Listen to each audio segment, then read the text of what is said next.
I am very close to having 500 subscribers on YouTube, and I want to drop a video about my journey to 500 subscribers on the day that I hit 500 subscribers. Basically 2.5 days ago I had 400 subscribers, and I currently have 431, so I feel like I'm going to hit 500 in the next few days, probably, at least closer than a week, probably in the next 5 days, I'm going to guess. So this is going to be an archive of my climb up the YouTube ladder, if you will. I want to talk about the history of my engagement with YouTube, and then I want to talk about kind of what my plans are from here. I'm an archive kind of a person. I'm an archivist, so I like to have these sorts of things so I can look back in time and say, oh, that's where I was at there. This is where I'm at now.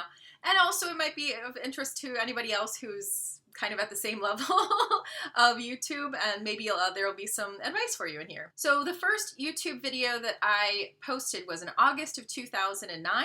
My oldest son, my firstborn son, was a few months old, and of course it is a video of him. It's a video of my baby. Since August of 2009, and so it's been almost 14 years now, I basically uploaded several videos a month.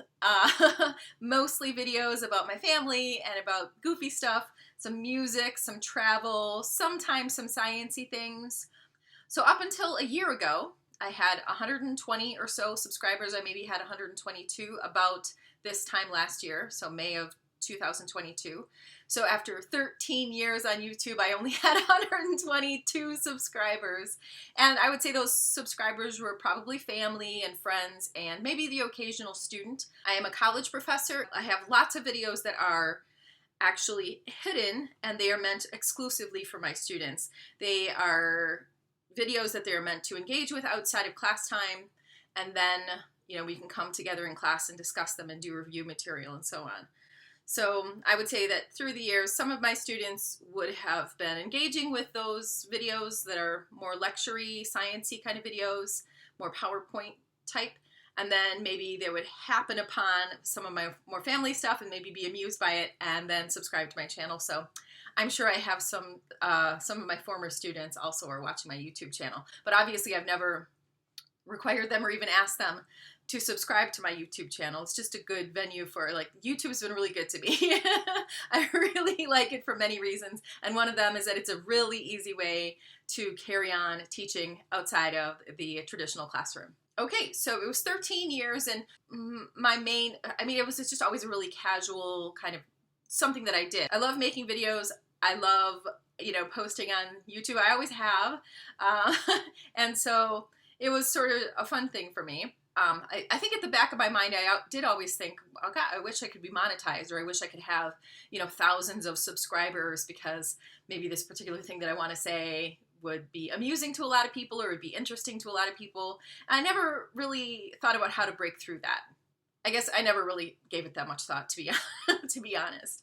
Until a year ago, then I decided I was going to change my approach to YouTube. So I was offered a speaking gig. Now, 3 years previous to that, so in August of 2019, I gave a TED Talk, and my TED Talk was on the anatomy of bias. So I have a PhD in neurobiology. I'm really interested in the human brain. Also, I'm really interested in bias and equity and social justice sorts of issues. And so I took these two aspects of knowledge that I had and things that I was interested in, and I started putting them together.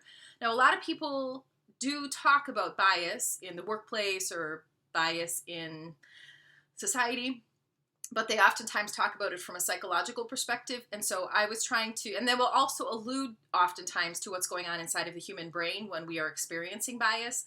But I've never actually seen anybody cover that in detail, and so that's kind of the niche that I was trying to fill in. I was trying to fill in some of those gaps. It is a pretty esoteric topic, and I kind of knew it was going to not widely appeal to the entire world, because you're talking about brain structures and how things work inside of the human brain. But I also knew that there were plenty of people who actually were really interested in that. So I thought, yeah, this may be a possibility that if I really lean into this topic, that it might be something that becomes something. that I will get more of a following that way. So I gave the TED Talk in 2019, and then I had a couple of opportunities that stemmed from that. But of course, the pandemic happened, and everything was kind of put on hold for a long time. And then last year, I was offered to speak at a speaker series for the NIH, the National Institutes of Health. Now, I wanted to make sure I didn't just give the same old TED Talk again. I wanted to update my information. And I thought the best way to do that would be to put together short videos and upload them to YouTube. Now, at the time, I was making a point of making the videos less than 1 minute, because I thought if you uploaded something that was less than a minute, it would automatically become a short. There was a lot I didn't understand. When I put myself back in the shoes, I was making a lot of effort to make these videos less than 1 minute. I was like, why won't it become a short? Why isn't it a short? So I have a whole series of videos that are less than a minute long that are on my regular video feed. I guess instinctively I did know that shorts were more popular, so I did have some knowledge. I don't know, I can't remember my exact mindset. Well, that's part of the reason I'm making this video. I kind of want to laugh at myself sometimes and say, oh God, I was so naive. And it's fun to have an actual archive of your naivety, I feel like. I don't know, isn't it? So I put together a series of well-researched, highly researched, well thought out and pored over videos. Each of the videos took between 3 and 8 hours to produce, because I want to make sure that they are all impactful and important, and they all say something of interest, but I also want to make sure that they are rooted in actual science, and that I'm getting the science right. And it takes a lot of reading and research to make sure that that happens properly. So that was my so the incentive was, I had a gig coming up in July that I wanted to make sure went off really well, and I'll actually link that video below. It's about a 20-minute talk, and it doesn't have a lot of views, so if you want to watch that, that was the end result of my thoughts at that time. And then I continued on with that series. It seemed to me that if I got a gig speaking in front of the NIH, where it's just full of scientists and other PhDs and so on, that there was the possibility of getting more high-profile gigs of this type. But my thinking at the time was, I don't think that you can just become a speaker and it just magically happens. You have to put quite a bit of effort into making sure you have a platform, that you have some kind of visibility.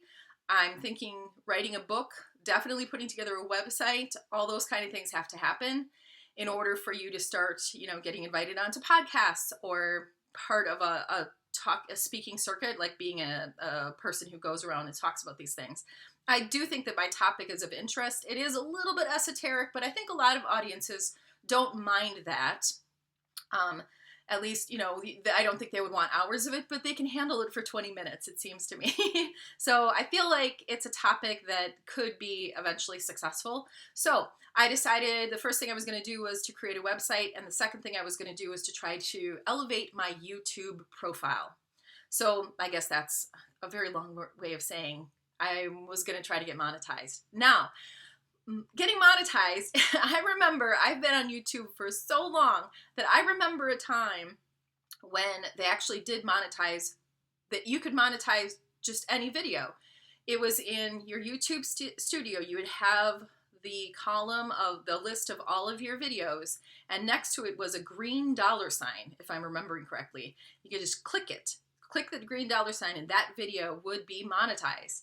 And I did that randomly. I came across some videos that had like a few thousand views or whatever, or a few hundred, I don't remember at the time. And I would click monetize, and I would see, and I think YouTube probably owes me a couple of cents. I'm just saying, we're going to see about all this. Anyway, obviously the times have changed, and you can no longer just automatically monetize videos. You do have to have 1,000 subscribers. So at the time, a year ago, I really actually did think that all I had to do was get 1,000 subscribers. This is so naive. But it turns out you also need, over the course of 365 days, you need 4,000 hours of watch time. And these are all things that I've just only slowly learned over time. you know, not super social media savvy, I suppose. I'm giving myself away here. So since it was taking me a long time to create all of these relatively esoteric videos, it was taking hours and hours out of every single day, and I wasn't spending that time with my family. And I think it's fair to say that if I'm going to be spending that much time on a topic, spending that much time and energy on something as enjoyable as it is for me, I should probably get paid for it. So my goal is to eventually at least be able to pay the electric bill every month. That's my end goal, to pay the electric bill. So hopefully this is just the first of a series of videos that leads to me eventually paying the electric bill. I'll be sure to post about it. But my first goal, of course, the goal the entire time has been to get to 1,000 subscribers by the end of June. I promised my youngest son that if I didn't hit 1,000 subscribers by the end of June 2023, that I was going to stop putting so much effort into YouTube. So over the course of about the last year, I started this about a year ago. I started in about June of 2022, trying to be really deliberate. I was trying to post videos. I think I was trying for like 2 or 3 a week. And these again were hours and hours. And it was, you know, I was raising my subscriber count by 1 or 2 subscribers a week. And in the darkest days of winter, like October, November, I'm looking around, I'm saying I'm never going to make 1,000 subscribers. But I did think, well, you know, progress is progress. 1 or 2 more is better than 1 or 2 fewer. So I kept on going with it. And then I discovered YouTube Shorts. I actually understood what they were. It turns out when you post from your phone, I haven't figured out how to do Shorts on my laptop yet. Maybe there is a way, but I don't know it. But if I were to post a video from my phone and it was less than a minute long, I would actually post it deliberately as a short. And the first time that I did this, that it really stood out to me, it was this random video of my husband opening the door to the basement, and then we have a little square cut out for the cats to go through that the dog can't fit in, so the basement is exclusively for the cats. Anyway, the cat is sitting on the floor in such a way that when you open the door, the cat door was right over him, and it was cute. It was funny. So I noticed that I had literally thousands of views of that short immediately. It was posted at like 9 p.m. and within 30 minutes I had like 5,000 views. It was pretty amazing. So that's when I started scratching my head. I think that was December of last year, maybe November of last year. And then I actually got some subscribers out of that. That was strange. So then in January, I was in India with a group of students, and this random thing happens in Varanasi in Uttar Pradesh, India, where, you know, they have these narrow little alleyways. It's an incredibly ancient city, and there are huge, massive cows that will just kind of wander on down the alley. So I noticed a cow coming, and I took a quick 10-second video of this cow passing by me and continuing down, and it got, you know, 2,000 views right away and a number of subscribers, as I recall. So that's when I started to think about, oh, maybe I need to engage with Shorts more. This seems to be the way. If my end goal is to get to 1,000 subscribers, then I really need to engage with Shorts more. Basically, the first half of 2023, I've been too busy to really give the scientific videos a lot of effort. I do intend to get back into it starting, say, in August, and the last half of 2023, I'm going to get back into those topics more. I'll talk about that more in a little bit. But it coincided, my sudden awareness of the importance of shorts of short videos to subscriber count coincided with the fact that I was just too busy to do anything else. I could barely, you know, keep my head above water, much less sit down for 3 to 8 hours at a time and put together a nice, well-researched video. It wasn't going to happen. And in fact, I mean, what it really takes is about 25 hours of dedicated research in order to make about a group of about 4 or 5 videos that are all centering around the same topic. I definitely did not have that much time. So it's been, you know, kind of a confluence of things. I didn't have the time for regular videos. I only had the time for shorts. Shorts are super easy. They're super fun, by the way. They're really fun to make too. And they were actually gathering me way more subscribers than anything else ever has for 13 years. So the growth of my channel over the last few months has been 3 times greater than it ever was over the previous 13 years, if that makes sense. I'm not sure I'm saying that right, but you get the idea. I'm going to make another video when I hit 1,000 subscribers, and anything that I said wrong here, I'm going to go ahead and try to correct it then. Anything I miss saying, I'll try to say it when I hit 1,000. Yeah, now that I was going to give all kinds of advice about how to do better with shorts, but now that I'm looking at the list, I don't think this is super interesting at the moment. I think a lot of this advice is pretty obvious, so I'm going to leave that off. Maybe I'll include that in when I if and when I hit 1,000 subscribers.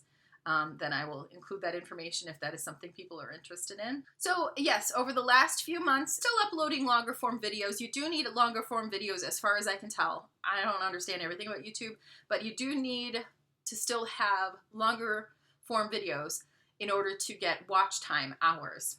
So I'm still uploading on average about 2 regular videos every week, and then I'm uploading about 2 or more shorts every single day. I do consider myself to be a science YouTuber. The primary reason that I'm here is actually to talk about science and to make fairly esoteric scientific principles available to the general public. People who are science curious, maybe they might be interested in these kind of things, and I want to make that available. So although I haven't had as much time lately, I do consider myself to be a science YouTuber, and I would like that to be the central theme of my channel, actually. So most of the people who are new subscribers to my channel know me as somebody who posts videos about my cute dog. And maybe of my kids. But the reality is that my platform is going to be science and the neurobiology of bias, and I'm going to be coming back to that eventually. We'll see how many of my subscribers stick around when I start talking about scientific literacy in the United States. So my channel has always been about what it still is today. I'm never going to be hot. I'm probably never going to have, honestly, I'm probably never going to have a viral video, like a truly viral video that hits like 2 million views. I don't really see that happening, because the kind of things that I talk about are not the sort of topics that are hot like that. I mean, never say never. It could happen, but you know, the kinds of videos that I see getting those kind of numbers are going to be topics that I'm not really that interested in. My kids keep telling me that I should do some video games. I wouldn't even know, like, I don't even know which PlayStation is the current one. I have no literacy with video games at all. But they're telling me if I want growth on my channel, I need to be a gamer. All right, that's not going to happen. There are no makeup tips here. There's no hair advice. I probably will never comment anything about my appearance on my channel.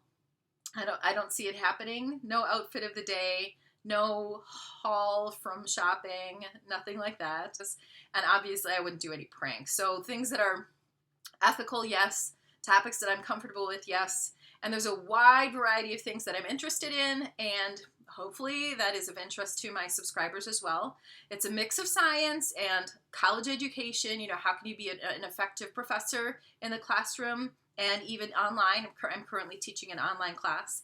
I'm also interested in DEI in the workplace and in society in general. I'm interested in issues of equity, and I'm learning more about it all the time, so I like to pass that on. I also do a lot of stuff with music. My family is all very musical, and so we do a lot of music together. I've gotten a surprising amount of traction with some simple recipes that I put together, so I'll probably do a few more of those. I'm probably going to run out pretty quickly because I'm not much of a cook, honestly. We're doing some home improvement right now. I'm currently editing a video that is probably going to be about 20 minutes long about a backyard improvement that we've done. And just funny family stuff, funny pet stuff. Oh, and lots of travel. We're big on travel, and so we have a couple of trips coming up this year, which I'm going to be posting about. You know, the reality is you can't really tell what people are going to be interested in. The best advice I can give anybody coming up here is going to be consistency. Just upload a lot. You know, there's a wide variety of things that people are interested in. And if you find it interesting, I'm going to guess there's a million people out there who also find it interesting. At least, if not millions and millions of people. You know, just upload stuff. Just keep doing stuff. Okay, I don't really have any other social media. I do have an Instagram account. I barely use it. I interact with it by watching, like, when I'm bored, I'll click on Instagram and I will watch people dancing. It's really fun, or people making little like voiceovers for pets. It's great. For me, that's the utility of Instagram. It seems to me it's pretty restrictive and kind of strange, but maybe that's just because I'm used to YouTube. Oh, and then I don't really have any other social media. I do have a Facebook account, which is mostly private. Almost all the posts I make there are private. I do have about 100 friends on Facebook. I know them all. I used to have a Twitter account, but I also know that people sometimes lose their jobs over things that they say on Twitter, and I thought, oh, if anyone's going to say something dumb and get in trouble, it's definitely going to be me. So I didn't think having a Twitter account was a great idea, so I actually deleted my Twitter account. What other? Oh, TikTok. I don't know anything about TikTok. Yeah, so it's just YouTube for me, really. It's an understandable platform. For me, very user-friendly, but I am also used to it. So, you know, I think there are some little ins and outs of YouTube that are a little tricky, and you have to kind of get used to it, but I am used to it, so that's what I'm going to keep doing. Just keep on going with YouTube. Oh, and of course I have a website. Yes, I do have a website, but that's mostly so I can compile. Most of the information on my website is going to be information about science. I am expanding a little bit more right now, so we'll kind of see where it goes, but the basic idea of my website is it is a depository for science videos that I have put out and that I think are of interest, and they're of interest to eventually me writing a book. So it's an easy way for me to kind of create chapters for a book. And also, if I ever have, you know, a book agent or a publisher, they would have an easy resource to check me out and to see what I'm about. You know, I should say that I just have the most fun on YouTube. I really love the platform. Video editing is a lot of work, but I do enjoy the process. You know, when I have time to do it properly, I really enjoy editing. I do enjoy making videos. I'd much rather point the camera the other way, but I don't have a huge problem being on camera. It's fine. You know, it's fine. I understand people sometimes want to see your face, so that's fine. I've always been a natural archivist. It's something that I inherited from my grandmother. I absolutely love having a record of things that happened through the years. And I'm not much of a person to keep a journal or a diary, so YouTube is a great opportunity actually for us to have a record of our family activities and the way that I was thinking about things and how my science has evolved and all kinds of things through the years. Actually having a decent number of subscribers that keeps on getting bigger every day is kind of amazing. And it makes it that much more fun. I mean, it can't all be like joys that come from within. Sometimes we want external validation, don't we? There's nothing wrong with that. There's nothing wrong with wanting that. We'll see you at 1,000 subscribers. I'll make another one of these videos when we're hitting 1,000. Okay. Bye.